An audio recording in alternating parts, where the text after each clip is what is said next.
Est-ce que les gens sont contre ? Est-ce qu'ils sont asphyxiés ? On nous dit souvent le déficit, c'est un problème, le déficit. Ça dépend de ce qu'ils financent. Le problème avec Macron, c'est qu'on a eu un déficit qui a financé des gens qui n'en ont pas besoin. Si on trouve qu'il y a trop d'inégalités parce qu'il y a des super retraites, je suis d'accord. On les taxe comme on taxe les très hauts revenus. Oui, il n'y a pas de souci les là-dessus. revenus, c'est tout. Si on trouve que les retraités ont trop de patrimoine, très bien, on taxe les super retraités qui ont beaucoup de patrimoine.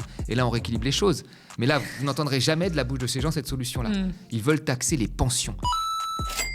Bonjour tout le monde, je suis ravie de vous retrouver pour un nouvel épisode de l'Instant Porcher. Toutes les semaines, on entend tout et son contraire sur l'économie et pas que. Alors on est là avec Thomas pour détricoter tout ça. Juste un petit mot avant de commencer cet épisode. En 2025, beaucoup d'entre vous ont franchi le pas pour la première fois en soutenant le média. Grâce à vous, 215 000 € ont été collectés. Un soutien historique qui va nous permettre de terminer 2025 et d'investir tout au long de 2026. Merci à celles et ceux qui en font déjà partie. Pour les autres, il est encore temps de nous rejoindre et de rejoindre l'aventure et de soutenir le média durablement via l'abonnement ou un don mensuel. Rendez-vous sur soutenez.lemediatv.fr. Bonjour Thomas. Salut Lisa. Alors avec toi aujourd'hui au programme, cette semaine on débunk ce qui traîne un peu sur internet et les médias, notamment sur les retraites ou encore sur le système français qui ferait fuir nos étudiants. C'est parti. Pour bien débuter 2026, on a décidé de débunker avec Thomas. Sur les retraites, on entend beaucoup de choses et on ne cesse de les déconstruire depuis maintenant 4 ans. Et c'est une vraie bataille idéologique dans la sphère politique entre ceux qui avancent que le système des retraites français ne fonctionne plus, qu'il est trop cher, qu'il faut travailler plus longtemps, et ceux qui prônent la retraite à 60 ans et qui se font taxer d'utopistes irresponsables. Et on a vu passer ça sur Public Sénat. Tout ça n'a rien d'idéologique aux politiques. C'est un fait qui s'impose à nous, qui s'appelle le retournement démographique, et qui change en fait tout. Tout le monde voit à quoi ressemble une pyramide des âges. Je vais vous montrer ça. Alors je suis pas très bon dessinateur, mais une pyramide des âges pyramidale. Vous avez une base très large, beaucoup de jeunes, et une pointe assez fine avec très peu de personnes âgées. Et au milieu, vous avez les actifs. Donc quand vous avez une pyramide pyramidale avec beaucoup de jeunes qui financent très peu de personnes âgées, il n'y a pas trop de problème. La solidarité intergénérationnelle, elle est pratiquement indolore, et c'était le cas dans les 30 Glorieuses. Aujourd'hui, la pyramide des âges, elle ressemble plus trop à une pyramide. D'ailleurs, il faut qu'on arrête de l'appeler une pyramide. Elle ressemble plutôt à ça. C'est-à-dire que vous avez une base qui est en train de maigrir, de rétrécir. La dénatalité, ça fait 15 ans que les naissances baissent en France. On a quand même perdu 22% de naissances sur les 15 dernières années. Et elle est en train de gonfler par le haut, puisque vous avez toute la génération des baby-boomers, donc cette génération qui est née entre 45 et 74, 24 millions de personnes, qui remonte la pyramide des âges et qui, en fait, se retrouve aujourd'hui à la retraite. On n'a jamais connu ça, c'est-à-dire qu'il n'y avait jamais aussi peu d'actifs pour financer autant de retraités. La pression sur les actifs, elle va croissante. Je dirais même qu'elle atteint un point d'asphyxie. Et le problème qu'on a, c'est qu'en fait, cette pyramide qui n'est plus pyramidale, elle est en train de s'inverser tellement que quand on fait des projections démographiques, on s'aperçoit que elle ressemblera plutôt à ça.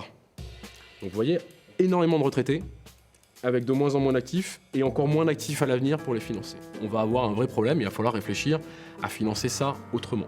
Thomas, dans cette vidéo, on entend l'économiste Maxime Sbailly dire que le problème du système des retraites, c'est pas idéologique ou politique. Est-ce que tu partages cette réflexion ? Non, pas du tout. Alors, ce qui est assez marrant sur cette vidéo, pour refaire le contexte, vous avez au début, vous avez 3 étapes, en fait, qui sont d'ailleurs assez convaincantes quand on ne connaît pas très bien la question. La première étape, c'est regardez, c'est pas idéologique, c'est pas politique, la France vieillit. Et la pyramide des âges est de plus en plus, alors elle était comme une pyramide, elle est cylindrique, et puis après elle va s'inverser, c'est-à-dire qu'il y aura très peu de naissances et beaucoup de vieux. Donc la situation est dramatique. La situation est dramatique, c'est de moins en moins tenable, et puis à la fin, il faut changer le système de retraite. Donc vous avez les 3 étapes. En réalité, déjà sur la première étape, est-ce que la situation est dramatique ? Alors, la France vieillit. On l'a toujours dit ici, bien sûr que la France vieillit.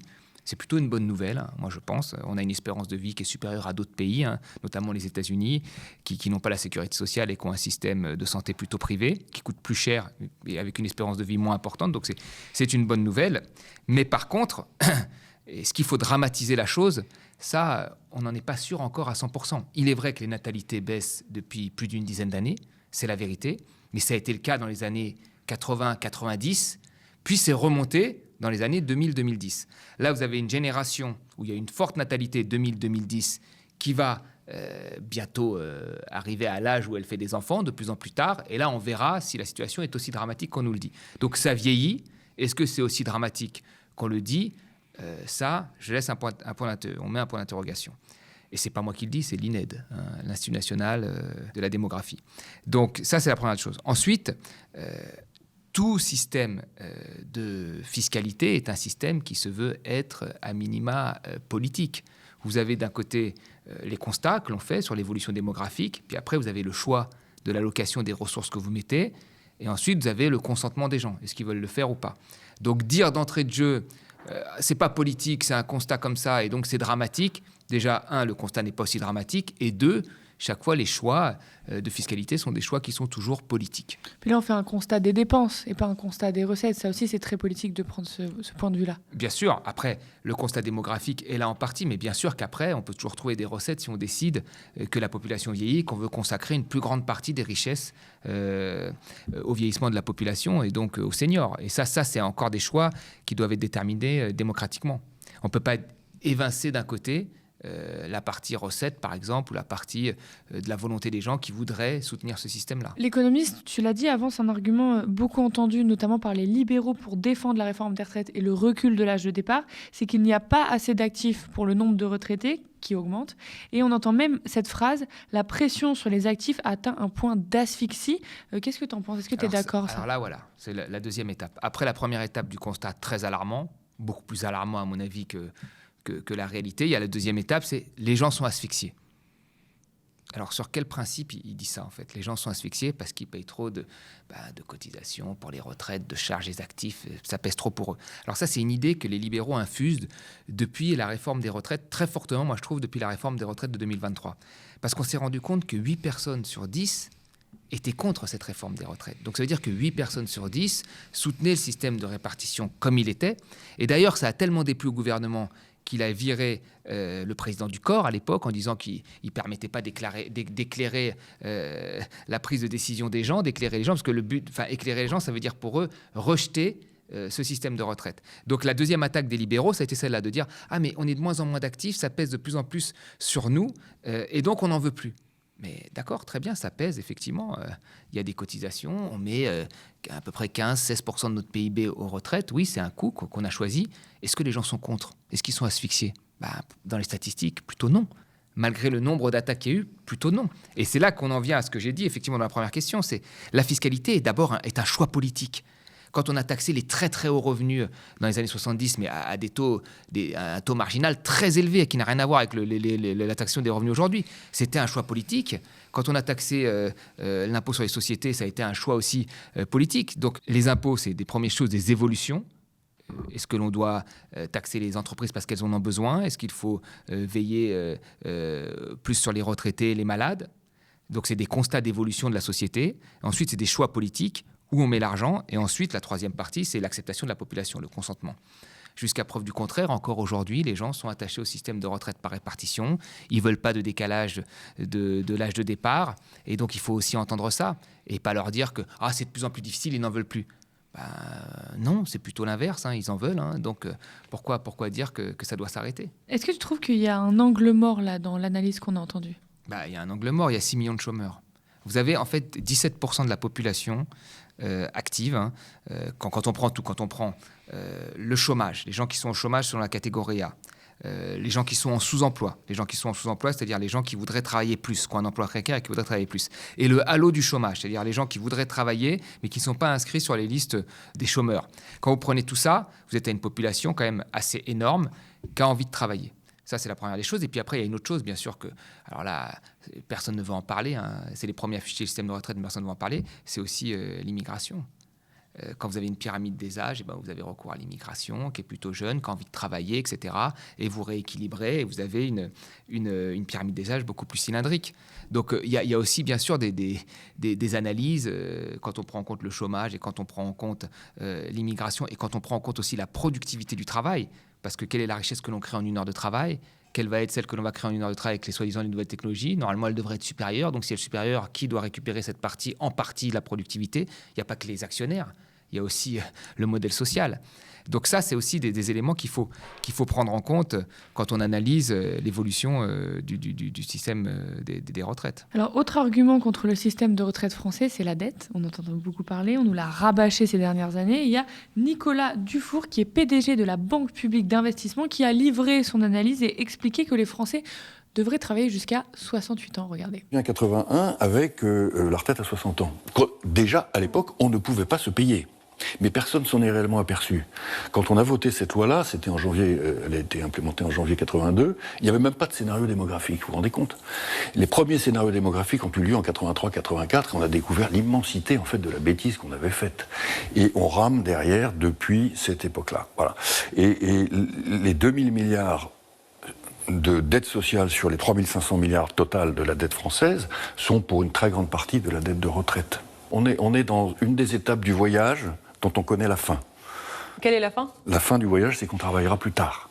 On ne peut pas avoir à la fois les conséquences, encore une fois, de ce miracle de l'État-providence qui est la bonne santé durable, et donc l'augmentation de l'espérance de vie, et ne pas travailler plus longtemps. Nicolas Dufour nous dit donc que sur les 3500 milliards de dettes, il y a 2000 milliards de dettes dites sociales, en grande partie à cause des retraites. Tout d'abord, est-ce que c'est vrai et est-ce qu'on peut calculer les choses comme ça ? Alors, c'est assez intéressant parce que là, on voit vraiment qu'en France, c'est devenu un sport national de s'attaquer au système de retraite. Comme si vraiment l'échec de la réforme de 2023, qui est quand même passé, mais l'échec dans l'opinion publique avait été vécu vraiment comme une défaite par une partie des gens. Alors là, on a un PDG de la Banque publique d'investissement. Avant, on avait un économiste qui a travaillé quand même pour des fondations plutôt libérales. On voit bien qu'il y a une obsession. Alors, dans ce calcul qui a été mis en place, que tu viens de dire, c'est assez marrant. C'est que, donc, on aurait une dette qui serait très élevée à cause de notre système de retraite. Alors, comment expliquer, par exemple, que la dette des États-Unis soit encore plus élevée dans le montant, plus élevée en pourcentage de PIB, et qu'ils aient un système de retraite complètement privé par capitalisation? J'aimerais qu'on me l'explique, moi. Parce que c'est toujours très simple de dire « Ah oui, la France, à cause de ça ». Ben non, c'est pas à cause de ça. C'est pas du tout à cause de ça. C'est à cause de la révolution contre-fiscale qu'on a eu lieu avec les baisses d'impôts majeures, qui ont d'ailleurs en partie creusé les déficits, mais qui ne datent pas de Macron, qui datent depuis les années 2000, où il y a eu des très fortes baisses de fiscalité et qui se sont poursuivies, accélérées sous Macron. Et ça vient aussi des crises du capitalisme libéral, la crise de 2008, une très grosse crise, et aussi la crise du Covid. Donc l'augmentation de la dette n'est pas due à la dette sociale et aux retraites, comme c'est dit. Sinon, les États-Unis auraient une dette très, très faible. Or, ils ont une dette largement au-dessus de la nôtre. Et la dette a augmenté dans beaucoup de pays, alors que nous avons des systèmes de retraite et des modèles sociaux complètement différents. Donc, c'est pas ça l'explication. Tu dis les crises font partie de l'explication. Est-ce que les crises et les chocs, notamment ce qu'on avait avec le Covid, mais d'autres, sont plus forts, coûtent plus cher quand on n'a pas investi avant ? Ce qu'a fait l'État libéral. Bien sûr, toujours. On l'a vu avec l'hôpital. La question qui reste et qu'on doit toujours se poser, c'est de dire combien de morts on aurait pu éviter si nos hôpitaux avaient été prêts et financés. Faire des investissements après coup, ça coûte toujours plus cher que d'avoir un minimum d'anticipation. C'est pour ça que la mauvaise économie, c'est celle qui vise à assécher les services publics et puis de se dire à un moment, il y a un problème, donc on va faire un plan pour le médicament, un plan pour l'hôpital, un plan pour les... Et ça coûte toujours plus cher avec des conséquences beaucoup plus négatives pour l'ensemble de la population. Le PDG de... En fait, juste on nous dit souvent le déficit, c'est un problème, le déficit. En fait, le déficit, il n'est pas un vrai problème, ça dépend de ce qu'il finance. Le problème avec Macron, c'est qu'on a eu un déficit qui a financé des gens qui n'en ont pas besoin. C'est-à-dire des gens très riches et des entreprises qui se portaient plutôt bien, qui sont les grosses entreprises. C'est ça le vrai problème. Mais si vous avez un déficit qui finance 17 millions de personnes qui sont des seniors, qui sont à la retraite, qui sont des gens qui, après une vie de travail, vont pouvoir profiter un petit peu de la fin de vie. Et nous le savons, il y a une étude de l'INSEE qui est sortie, on a discuté ici, les inégalités sont de plus en plus fortes entre d'espérance de vie entre les très riches et les très pauvres. Donc si on pouvait permettre à la classe moyenne et aux gens de la classe populaire d'avoir une fin de vie très bien, c'est pour moi une avancée sociale. Après, si on trouve qu'il y a trop d'inégalités parce qu'il y a des super retraites, je suis d'accord. On les taxe comme on taxe les très hauts revenus. Oui, il n'y a pas de souci là-dessus. Revenus, si on trouve que les retraités ont trop de patrimoine, très bien, on taxe les super retraités qui ont beaucoup de patrimoine. Et là, on rééquilibre les choses.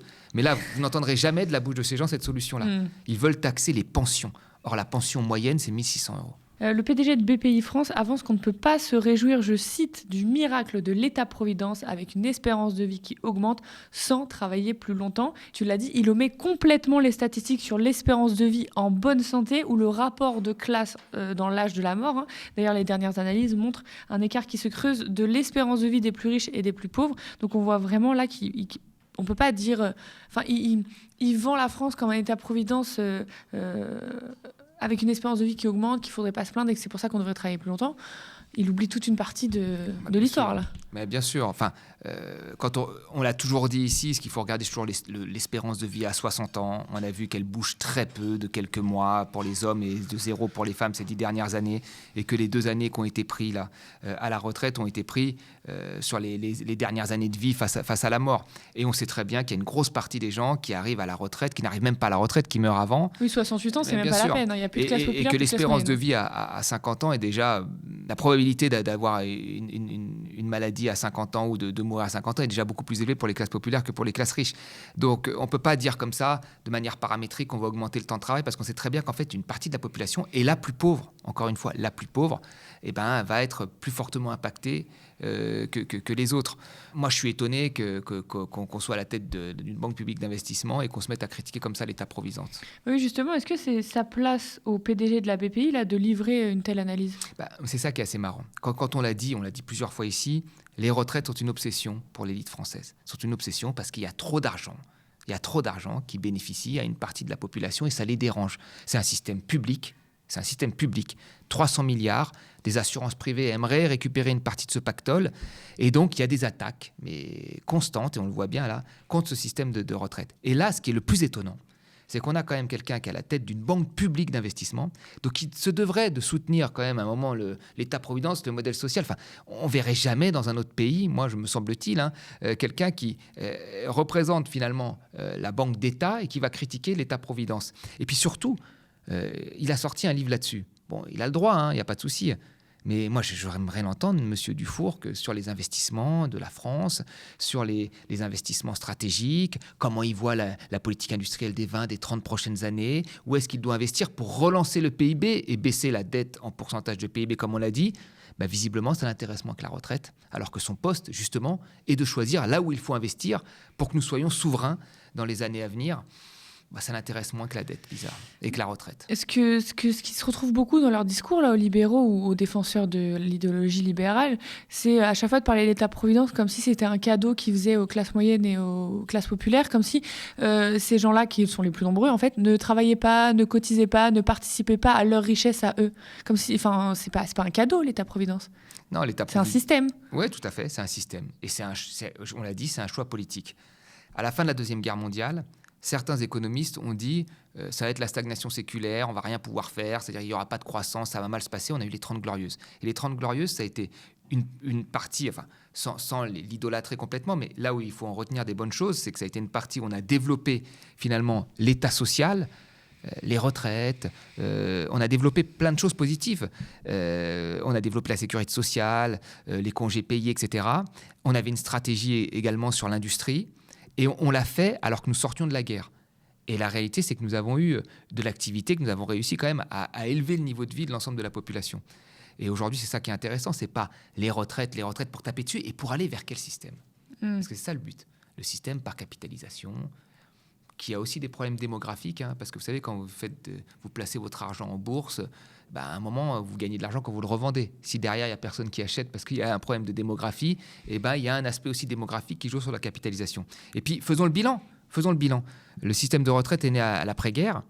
Du système de retraite d'aujourd'hui à l'après-guerre, qu'est-ce qu'il a permis ? Est-ce qu'il a eu une crise ? Non, 0 crise.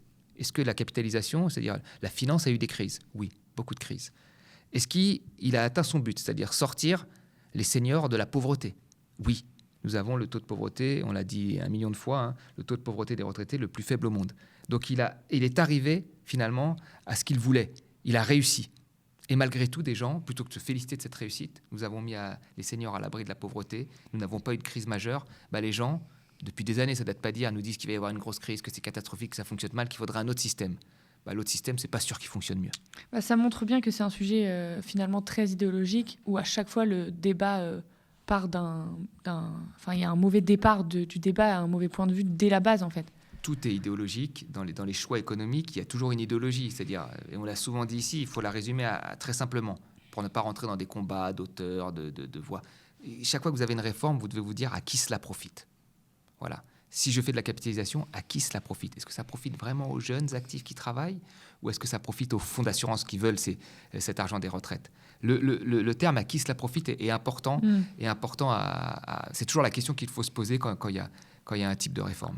On a vu une autre vidéo aussi traîner sur TikTok cette fois, parce qu'il y en a des choses à débunker aussi sur ce réseau. Il y a Sarah Knafo, qui est une des têtes du parti d'Éric Zemmour d'extrême droite Reconquête, qui s'inquiète du départ à l'étranger des polytechniciens français. Regardez. Comment est-ce qu'on arrive encore à former des gens qui peuvent inventer l'avenir de l'IA, l'avenir des nouvelles technologies, mais qui ne voient pas leur avenir en France ? Si je vous donne une statistique, vous prenez la promotion de l'école polytechnique d'il y a 3 ans, 34% des élèves de cette promotion vivent aujourd'hui déjà à l'étranger. Donc la seule réponse à apporter, c'est comment faire pour leur donner ici ce qu'ils vont chercher ailleurs. Ce qu'ils vont chercher ailleurs, on l'a dit, je pense qu'il y a 3 choses. Évidemment, la sécurité personnelle. Donc savoir qu'on va vivre en sécurité pour soi, pour sa femme, pour ses enfants. La deuxième, c'est le niveau de vie. À compétence égale, pourquoi est-ce qu'on gagnerait 10 fois mieux sa vie dans un autre pays qu'en France ? Comment est-ce que même des pays comme Dubaï arrivent à recruter des polytechniciens français ? Je dis ça sans aucun mépris, mais que des Français se disent « je serais plus heureux à Dubaï », c'est vraiment qu'on a raté quelque chose. Donc, 1, évidemment, les questions régaliennes. 2, le niveau de vie. Donc, arrêter de taxer, tout simplement. Que les gens se disent « je vais travailler pour moi, pour mes enfants, pour ma famille, et pas pour donner de l'aide au Gabon ou à la Chine ». Le 3e sujet, la capacité d'innovation. Donc, être dans un terreau favorable à la création d'entreprises. Typiquement, combien de temps ça vous prend de créer une boîte ? Vous allez aux États-Unis, vous voulez créer une usine, ça vous prend bien moins de temps que si vous voulez créer une usine en France avec 150 retours, Marine Tondelier qui va manifester devant votre usine. Alors, Sarah Knafo avance que 34% d'une promotion de Polytechnique quitte la France. Déjà, est-ce que c'est vrai et est-ce que c'est propre à la France, ces départs des étudiants Bon, elle a donné cet exemple. Alors, ce qu'il faut savoir, c'est que Polytechnique, c'est quand même une très grande école, c'est-à-dire une école qui pèse sur le marché mondial et qui forme des gens destinés à travailler sur le marché mondial. C'est comme ça à peu près partout dans toutes les grandes écoles. Quand on regarde les statistiques, alors elle dit 34%, donc ce serait un tiers dans cette promotion-là. Un tiers qui part, 2 tiers qui restent quand même. N'oublions jamais ça. Quand on regarde la promotion de 2024, c'est plutôt 20%, 19%. Donc un 5e qui part, 4 5e qui restent. Et quand on regarde l'ensemble des chiffres officiels, vous avez grosso modo 10%, quand on prend toutes les écoles d'ingénieurs, 10% des diplômés d'écoles d'ingénieurs qui partent, donc 90% qui restent. Et quand on regarde les écoles de management, vous en avez 15% qui partent, donc vous avez 85% qui restent. Donc la majorité des diplômés, et là on parle d'écoles d'ingénieurs, d'écoles de commerce, reste en France, l'énorme majorité. Après, vous en avez une petite partie qui partent parce que c'est ils sont incités à partir, ces jeunes. Ils font des stages à l'étranger, ils font souvent des années d'échange à l'étranger. Et vous en avez une petite partie qui partent. Et c'est propre à l'ensemble des pays. Quand vous regardez, par exemple, les chiffres des grandes universités américaines, c'est quasiment la même chose. Quand vous regardez les chercheurs américains, vous en avez 25% qui partent. Puis on attire aussi. Oui, on attire aussi. Ça, c'est une autre question. Oui, on attire aussi. On peut en parler maintenant, mais on attire aussi. Et d'ailleurs, on a même des gens qui sont diplômés et qui partent pour d'autres raisons que des raisons purement économiques qu'elle avance. Il y a un très bon livre qui s'appelle « La France, tu l'aimes, mais tu la quittes », où des jeunes diplômés de confession musulmane quittent la France parce qu'ils se disent que là, ça se passe, voilà, ils en ont marre du climat actuel. Mais ça je pense que ça ne l'intéresse pas. Ça ne l'intéresse pas, ou au contraire, elle est plutôt contente de ce résultat. Mais tout ça pour dire que nous avons comme une majorité des gens qui restent, que dans les très grandes écoles en haut, comme Polytechnique, ce sont des écoles sur un marché mondial qui forment les étudiants à aller travailler un petit peu partout, et que malgré tout, la majorité, c'est-à-dire les 2 tiers restent travailler ici. Et donc, on a des chiffres qui sont assez similaires de ce qu'on voit dans les grandes universités américaines. Par contre, là où elle devrait regarder, c'est que dans l'Italie de Madame Meloni, vous avez beaucoup de jeunes diplômés qui quittent l'Italie parce qu'ils n'ont pas d'emploi. Ou la Hongrie de M. Orban, vous avez énormément d'Hongrois qui vont travailler dans les pays de l'Europe de l'Ouest parce qu'ils sont mieux payés, ce qu'on appelle le brain drain. Malgré un système plutôt favorable à Madame Knafo, ces gens quittent leur pays. Alors Sarah Knafo, elle n'avance pas ça pour rien, c'est aussi pour avancer son calendrier politique. Et ses solutions pour elle, ce serait plus de sécurité, arrêter de taxer, avoir envie de travailler pour soi plutôt que de donner, je cite, de l'aide au Gabon ou à la Chine. Il n'y a rien de vraiment construit dans cette réflexion à part avancer un agenda xénophobe. Puis il y a aussi tous les arguments libéraux sur il faut un terreau pour avoir la capacité d'innover, en expliquant que ce sont les taxes ou encore les démarches administratives qui empêchent de le faire en France en nous comparant aux États-Unis. Qu'est-ce que tu penses là de son analyse, entre guillemets ? Alors, sur la sécurité, dans aucune étude, je ne le vois. C'était pour le placer, quoi. Voilà, aucune personne n'a dit je vais travailler à l'étranger pour la sécurité. D'ailleurs, parfois, certains vont travailler dans des pays où, on va dire, la sécurité globale, en termes d'infrastructures hospitalières, etc., ne sont pas les mêmes qu'en France. La motivation, c'est vrai, de ce tiers ou de ce 20%, allez, de ce 1/5 ou d'un tiers qui va partir, est une motivation salariale, parce qu'ils vont être mieux payés à l'étranger. Ils partent parfois en Suisse à côté. Il faudrait voir après, quand ils ont des enfants, s'ils ne reviennent pas. Mais globalement, dans les analyses un peu poussées, on se rend bien compte qu'ils ne partent pas parce que le modèle social est trop lourd. 1 sur 2 disent qu'ils sont très attachés au modèle de protection sociale. Quasiment 1 sur 2, 46% disent qu'ils sont attachés au congé payé. 40% qui sont attachés à la protection de l'emploi. Et quasiment 40% aussi au cadre de vie en France. Donc, il y a des opportunités pour une petite partie de jeunes diplômés. Ils vont les prendre parfois pendant 5 ans, 6 ans, et puis ils reviennent. Ça fait partie du jeu. Oui, c'est pas un problème, c'est des fluctuations naturelles. C'est des fluctuations normales qui ont été encouragées par la mondialisation, par le fait qu'on peut avoir dans certains pays des visas plus rapides quand on a des compétences, par le fait que sur le marché européen, il y a la mobilité des hommes et la mobilité aussi des capitaux, soit dit en passant. Et donc, tout ça fait que c'est normal que vous avez parfois 10% des gens d'école d'ingénieurs qui puissent trouver un métier dans un autre pays européen, ou que 15% des écoles de management international puissent trouver un emploi à l'étranger. Mais ce n'est pas du tout la fuite des cerveaux qui est décrite, et pas du tout pour des raisons de sécurité et de taxation.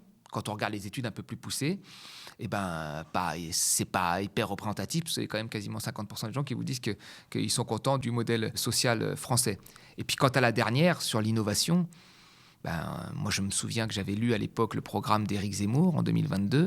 Sur l'innovation, l'industrie, il n'y avait pas grand-chose. Il ne nous disait pas quelle filière avantageait. Enfin, qu'est-ce qu'il nous disait pour réindustrialiser la France ? On peut relire le programme. Qu'il fallait baisser les impôts de production, comme Macron. Ça n'a pas marché. Qu'il fallait baisser les cotisations sociales sur les salaires, comme Macron.